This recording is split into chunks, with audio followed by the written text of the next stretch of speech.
Hello mga guys, ako pala si Kuya Mike nyo, nagbabalik. Bibigyan ko lang kayo ng tips kung paano dumami ang inyong subscriber at ang inyong views. Katulad nito, katulad niyan, hindi yan sa akin. Yan lang halimbawa.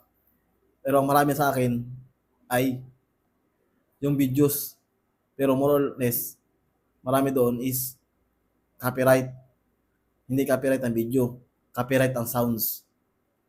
Kaya tips ko sa inyo mga guys, walang nagsimula sa 1 million na views at 1 million subscriber. Lahat yan nagsimula sa 0 subscriber at 0 views. Kaya lang guys, ang payo ko sa inyo, keep everyday, upload, upload. Lagi kong sinasabi, pag may pangarap ka, tuparin mo.